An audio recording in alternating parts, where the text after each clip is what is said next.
ஓம் சாந்தி 10/9/2024.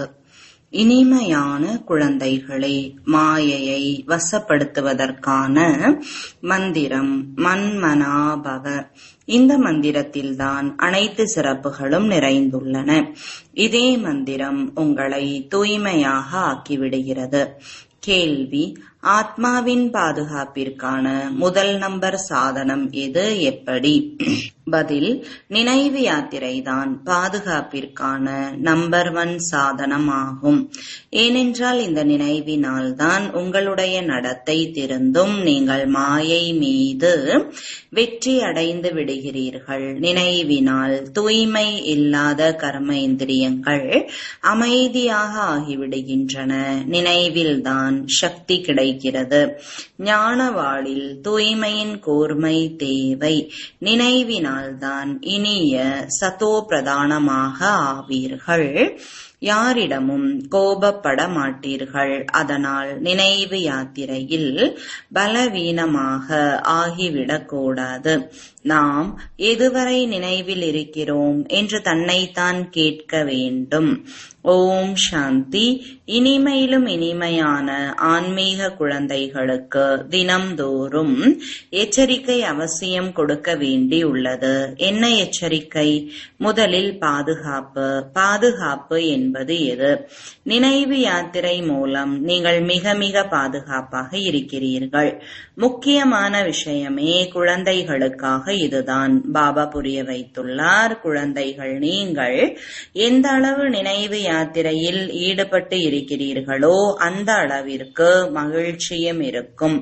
மேலும் நடவடிக்கைகள் கூட சரியாகிவிடும். ஏனென்றால் தூய்மையாக ஆக வேண்டும். நடத்தைகள் திருந்த வேண்டும். தன்னைத்தான் சோதிக்க வேண்டும். எனது செயல்பாடுகள், நடத்தைகள் யாருக்கும் துக்கம் கொடுப்பதாக இல்லையே, எனக்கு எந்த ஒரு தேக அபிமானமும் வந்துவிடவில்லையே, இதில் நல்லபடியாக தன்னைத்தான் சோதிக்க வேண்டும். பாபா அமர்ந்து குழந்தைகளுக்கு கற்றுத்தருகிறார். குழந்தைகள், நீங்கள் படிக்கவும் செய்கிறீர்கள் என்றால் பிறகு படிப்பு சொல்லித்தரவும் செய்கிறீர்கள். எல்லையற்ற தந்தை படிப்பை சொல்லித் தருகிறார், அவ்வளவுதான். மற்ற அனைவரும் தேகதாரிகள். இதில் முழு உலகமும் வந்துவிடுகிறது. ஒரு பாபாதான் தேகமற்றவர். அவர் குழந்தைகளாகிய உங்களுக்கு சொல்கிறார், நீங்களும் கூட தேகமற்றவர் ஆக வேண்டும். நான் உங்களை விதேகியாக்குவதற்காக வந்துள்ளேன். தூய்மை ஆனால்தான் அங்கே செல்வீர்கள். அசுத்தமானவர்களை அங்கே அழைத்து செல்ல மாட்டேன். அதனால் முதலில் மந்திரம் இதைதான் தருகிறேன். மாயையை வசப்படுத்துவதற்கான இந்த மந்திரம், தூய்மை அடைவதற்கானது. இது மன்மனாபவ மந்திரம். இந்த மந்திரத்தில் அதிகமான சிறப்புகள் நிரம்பியுள்ளன. இதன் மூலம்தான் தூய்மை ஆக வேண்டும். மனிதரிலிருந்து தேவதையாக ஆக வேண்டும். நிச்சயமாக நாம் தான் தேவதையாக இருந்தோம். தனக்கான பாதுகாப்பினை விரும்பினாலும் சரி, அல்லது உறுதி நிறைந்த மகாவீராக விரும்பினாலும் சரி, இந்த முயற்சியை செய்யுங்கள். பாபா அறிவுரை தந்து கொண்டே இருப்பார். டிராமா என்று சொல்லிக் கொண்டும் இருப்பார். நாடகப்படி அனைத்தும் சரியாக நடந்து கொண்டு இருக்கிறது. பிறகு வருங்காலத்திற்காகவும் சொல்லி புரிய வைத்துக் கொண்டே இருப்பார். நினைவு யாத்திரையில் பலவீனமாக ஆகக்கூடாது. வெளியில் உள்ள பந்தனத்தில் இருக்கும் கோபிகைகள் எவ்வளவு நினைவு செய்கின்றனர்? அந்த அளவிற்கு முன்னிலையில் இருப்பவர்கள் நினைவு செய்வது இல்லை. அவர்கள் உயர்ந்த பதவியை அடைய முடியும். நல்ல பெரிய பெரிய கிளை நிலையங்களை பராமரிக்கக்கூடிய முக்கியமானவர்களும் கூட நினைவு யாத்திரையில் பலவீனமாக உள்ளனர் என்று பார்க்கப்படுகிறது. நினைவின் கூர்மை மிக நன்றாக இருக்க வேண்டும். ஞானம் என்ற வாளில் நினைவின் கூர்மை இல்லாத காரணத்தால் யாருடைய புத்தியிலும் பதிவது இல்லை. முழுமையாக வாழ்ந்து கொண்டே இறப்பது இல்லை. குழந்தைகள் முயற்சி செய்கின்றனர். ஞான பானத்தை எய்தி தந்தையினுடையவர்களாக ஆக்க வேண்டும் அல்லது மறுபிறவி எடுத்தவர்களாக ஆக்க வேண்டும். ஆனால் இறப்பது இல்லை. அதனால் நிச்சயமாக ஞானம் என்ற வாளில் குறைபாடு உள்ளது. பாபா அறிந்து இருக்கலாம், நாடகம் முற்றிலும் சரியாகவே நடைபெற்று கொண்டு உள்ளது. ஆனால் இனிவரும் காலத்திற்காக புரிய வைத்துக் கொண்டே இருப்பார் அல்லவா? ஒவ்வொருவரும் தங்களை தாங்களே கேட்டுக்கொள்ளுங்கள். நாம் எதுவரை நினைவு செய்கிறோம்? நினைவினால்தான் பலம் வரும். அதனால்தான் சொல்லப்படுகிறது, ஞானம் என்ற வாளில் கூர்மை வேண்டும். ஞானத்தை மிக சகஜமாக புரிய வைக்க முடியும். எவ்வளவுக்கு எவ்வளவு நினைவில் இருக்கிறீர்களோ அந்த அளவிற்கு அதிகமாக இனிமையாகிக் கொண்டே இருப்பீர்கள். நீங்கள் சதோ பிரதானமாக இருந்தபோது இனிமையானவர்களாக இருந்தீர்கள். இப்போது மீண்டும் சதோ பிரதானமாக ஆக வேண்டும். உங்கள் சுபாவம் மிக இனிமையானதாக இருக்க வேண்டும். ஒரு பொழுதும் கோபப்படக்கூடாது. கோபப்படுகிற மாதிரி சூழ்நிலை இருக்கக்கூடாது. அதுபோல முயற்சி செய்ய வேண்டும். ஏனென்றால் இந்த ஈஸ்வரிய கல்லூரி ஸ்தாபனை செய்வதற்கான சேவை மிகவும் உயர்ந்தது. விஸ்வவித்யாலயங்கள் பாரதத்தில் அதிகமாக பாடப்படுகின்றன. உண்மையில் அப்படி அல்ல. ஒரே ஒரு விஸ்வவித்யாலயம் தான் உள்ளது. தந்தை வந்து அனைவருக்கும் முக்தி, ஜீவன் முக்தியை அளிக்கிறார். பாபாவிற்கு தெரியும், உலகம் முழுவதிலும் உள்ள மனிதர்கள் அனைவரும் அழிந்து போவார்கள். பாபாவை அழைத்ததும் இதற்காகத்தான். அதாவது இந்த அசுத்த உலகத்தின் அழிவு மற்றும் புதிய உலகத்தின் ஸ்தாபனை செய்யுங்கள் என்பதற்காக. குழந்தைகள் புரிந்து கொண்டிருக்கிறார்கள், நிச்சயம் பாபா வந்து விட்டார். இப்போது மாயையின் பகட்டு எவ்வளவு உள்ளது. பாரதத்தின் வீழ்ச்சி பற்றிய விளையாட்டையும் காட்டுகின்றனர். பெரிய பெரிய கட்டிடங்கள் முதலியவற்றை கட்டி கொண்டுள்ளனர். இதுதான் பகட்டு. சத்தியுகத்தில் இத்தனை மாடிகள் உள்ள வீடுகளை கட்டமாட்டார்கள். இங்கே கட்டப்படுகின்றன. ஏனென்றால் வசிப்பிடம் குறைவு. அழியும் பொழுது பெரிய பெரிய கட்டிடங்கள் அனைத்தும் விழுந்துவிடும். முன்பெல்லாம் இவ்வளவு பெரிய பெரிய கட்டிடங்கள் உருவானது இல்லை. வெடிகுண்டுகளை போடும்போது சீட்டுக்கட்டை போல சரிந்து விழுந்துவிடும். இதன் பொருள் அவர்கள் மட்டும் இறந்து போவார்கள், மற்றவர்கள் பிழைத்துக் கொள்வார்கள் என்பது கிடையாது. யார் இங்கே இருக்கிறார்களோ, சமுத்திரத்தில் இருந்தாலும், நிலத்தில் இருந்தாலும், ஆகாயத்தில் இருந்தாலும், மலைகள் மீது இருந்தாலும், பறந்து கொண்டு இருந்தாலும் அனைவரும் அழிந்து போவார்கள். இது பழைய உலகம் அல்லவா? 84 லட்சம் உயிர்கள் இருந்தாலும் எல்லாமே அழிந்து போகும். அங்கே புதிய உலகத்தில் இது போல எதுவும் நடைபெறாது. இவ்வளவு மனிதர்களும் இருக்க மாட்டார்கள். கொசுக்கள் போன்ற வேறு ஜீவ ஜந்துக்கள் இருக்காது. இங்கோ ஏராளமாக உள்ளன. இப்போது குழந்தைகள், நீங்கள் தேவதை ஆகிறீர்கள் என்றால் அங்கே ஒவ்வொரு பொருளும் சதோ பிரதானமாக இருக்கும். இங்கே கூட பெரிய மனிதர்களின் வீடுகளுக்கு செல்வீர்கள் என்றால் மிக சுத்தமாக இருக்கும். நீங்களோ அனைவரை காட்டிலும் அதிகமாக பெரிய தேவதை ஆக போகிறீர்கள். பெரிய மனிதர் என்று கூட சொல்ல மாட்டார்கள். நீங்கள் மிக உயர்ந்த தேவதை ஆகிறீர்கள். இது ஒன்றும் புதிய விஷயம் கிடையாது. 5000 ஆண்டுகளுக்கு முன்பும் கூட நீங்கள் இது போல வரிசைப்படியாக ஆகியிருந்தீர்கள். இவ்வளவு குப்பைகள் முதலியவை அங்கே எதுவும் இருக்காது. குழந்தைகளுக்கு மிக மகிழ்ச்சி ஏற்படுகிறது.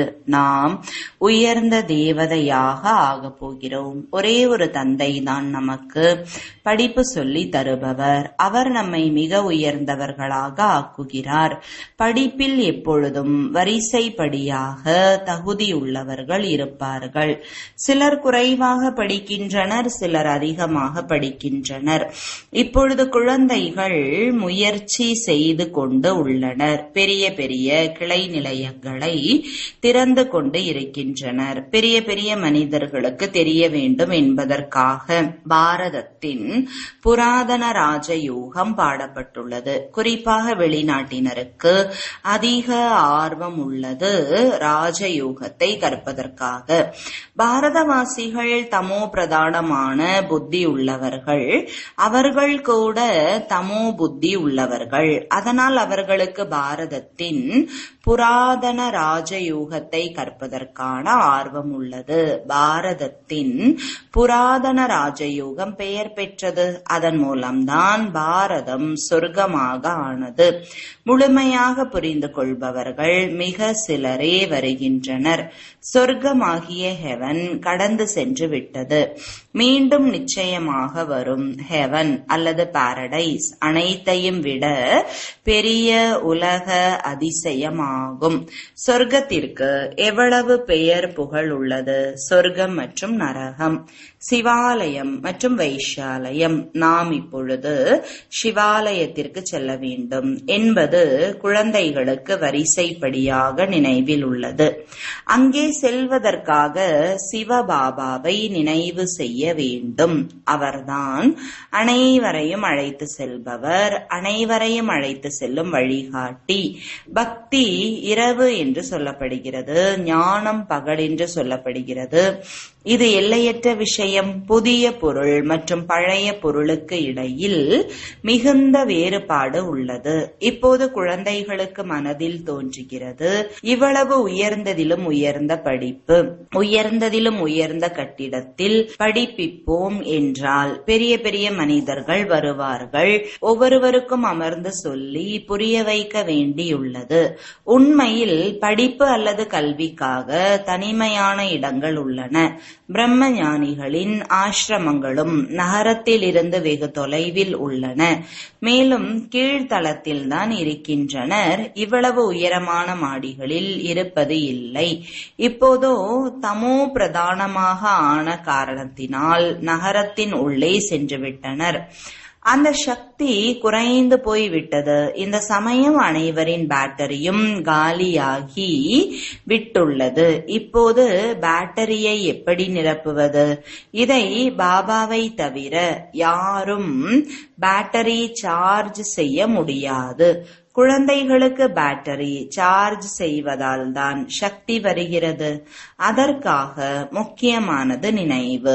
அதில்தான் மாயையின் தடைகள் ஏற்படுகின்றன. சிலரோ சர்ஜனுக்கு முன் அனைத்தையும் சொல்லிவிடுகின்றனர், சிலர் மறைத்து விடுகின்றனர். உள்ளுக்குள் இருக்கும் குறைபாடுகளை பாபாவிற்கு சொல்லிவிட வேண்டும்.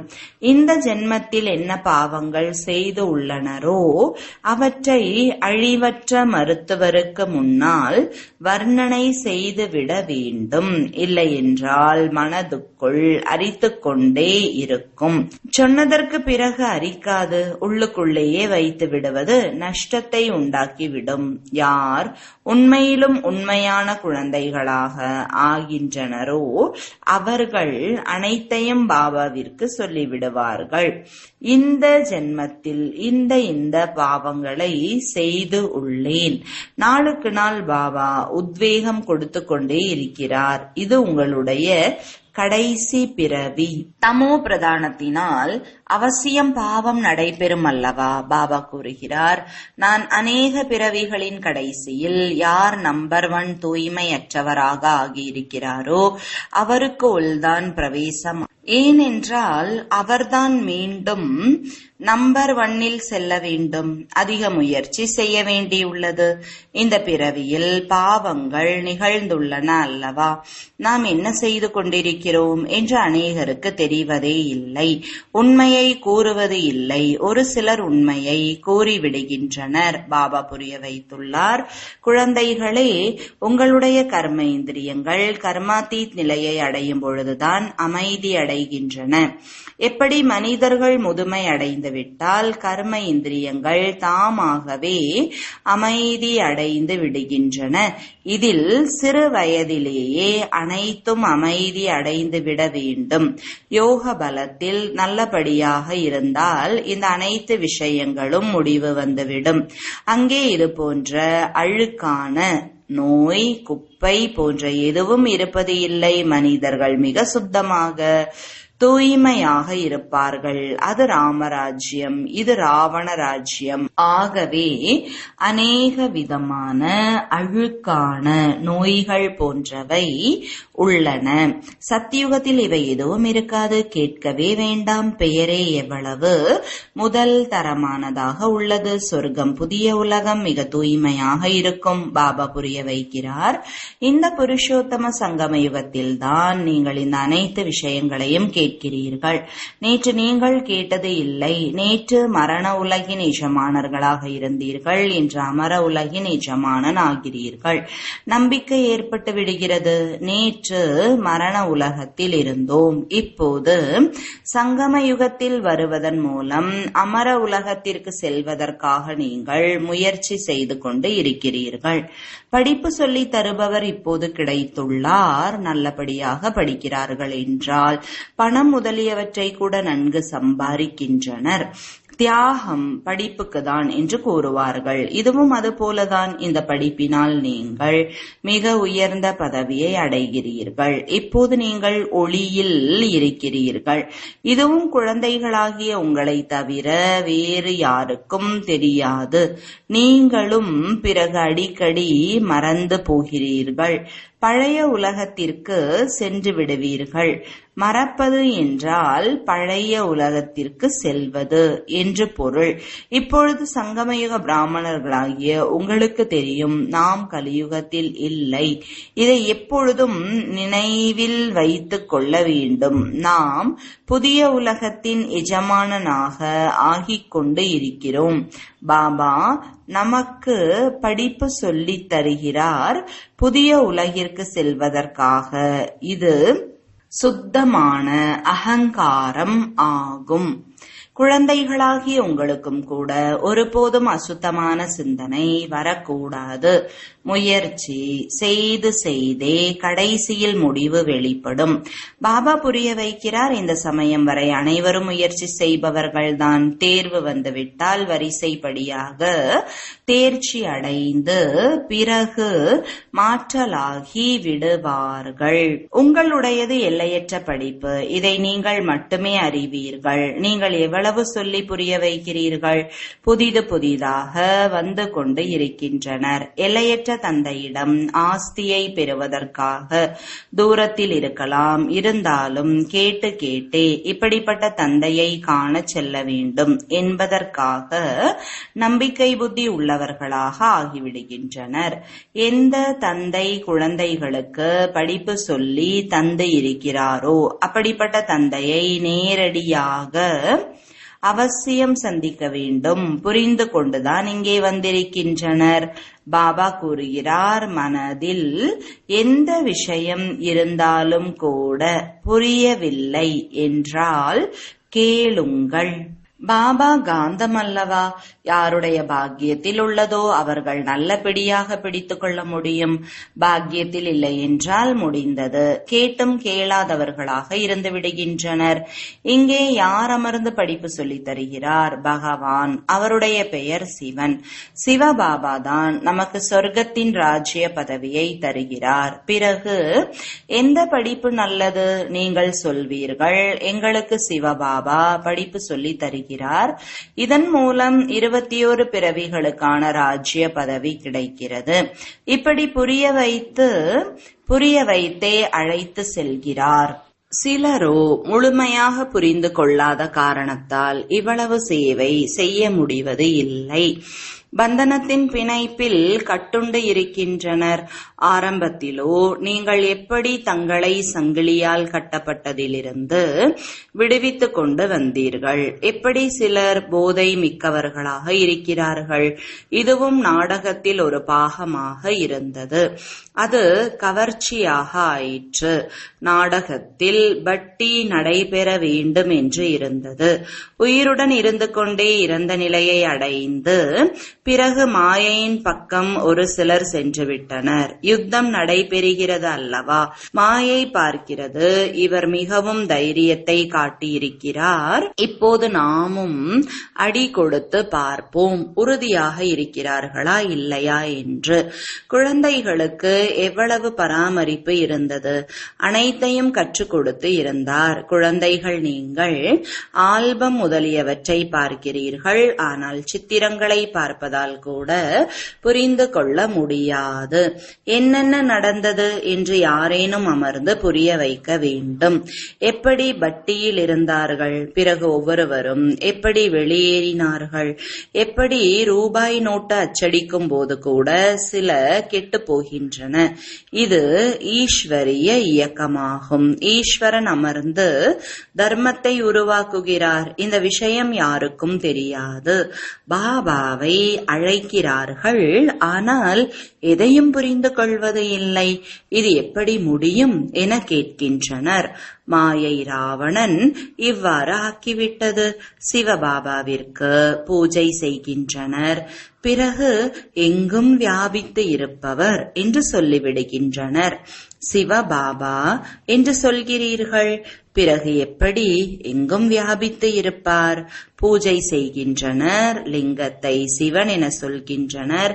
இதில் சிவன் அமர்ந்துள்ளார் என சொல்வது இல்லை. இப்போது கல் மண்ணில் பகவான் இருப்பதாக சொல்வது என்றால் அனைத்தும் பகவானே பகவானா? பகவான் முடிவு இல்லாதவராக இருக்க முடியாதல்லவா? ஆக பாபா குழந்தைகளுக்கு புரிய வைக்கிறார். கல்பத்திற்கு முன்பும் கூட இது போல புரிய வைத்து இருந்தார். நல்லது. இனிமையிலும் இனிமையான தேடி கண்டெடுக்கப்பட்ட செல்லமான குழந்தைகளுக்கு தாயும் தந்தையுமாகிய பாப்தாதாவின் அன்பு நினைவுகள் மற்றும் காலை வணக்கங்கள். ஆன்மீக குழந்தைகளுக்கு ஆன்மீக தந்தையின் வணக்கங்கள். ஆன்மீக தந்தைக்கு ஆன்மீக குழந்தைகளின் அன்பு நினைவுகளும் வணக்கங்களும். தாரணைக்கான முக்கிய சாரம்: முதலாவது, வெறுப்பு இல்லாத ஒரு இனிமையான சூழ்நிலையை உருவாக்க வேண்டும். தந்தைக்கு சமமாக அஷரீரி ஆவதற்கான முயற்சி செய்ய வேண்டும். நினைவின் பலத்தின் மூலம் தனது சுபாவத்தை இனிமையானதாக, கர்ம இந்திரியங்களை அமைதியானதாக ஆக்கிக் கொள்ள வேண்டும். இரண்டாவது, இப்போது நாம் சங்கம யுகத்தவர், கலியுகத்தை சார்ந்தவர் அல்ல என்ற இந்த போதையில் எப்பொழுதும் இருக்க வேண்டும். பாபா நம்மை புது உலகின் எஜமானர் ஆக்குவதற்காக படிப்பு சொல்லி தந்து கொண்டிருக்கிறார். அசுத்தமான சிந்தனைகளை முடித்து விட வேண்டும்.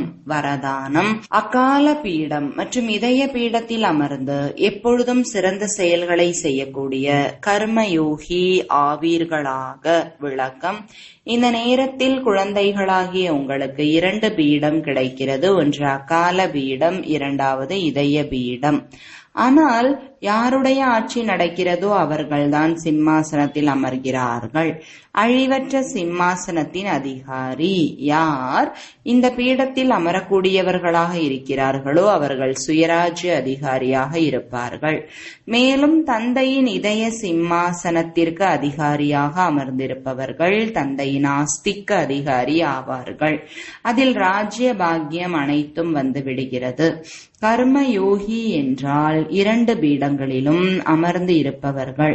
அப்பேற்பட்ட பீடத்தில் அமர்ந்திருக்கும் ஆத்மாவின் ஒவ்வொரு செயலும் சிறந்ததாக ஆகிவிடுகிறது. ஏனென்றால் எல்லா கர்ம இந்திரியங்களும் சட்டப்படியும் ஒழுங்காகவும் செயல்பட்டு கொண்டு இருக்கும். ஸ்லோகன்: யார் எப்பொழுதும் சுயமரியாதையின் இருக்கையில் நிலைத்து இருக்கிறார்களோ அவர்கள் குணம் நிறைந்தவர்கள் மற்றும் மகான் ஆவார்கள். ஓம் சாந்தி.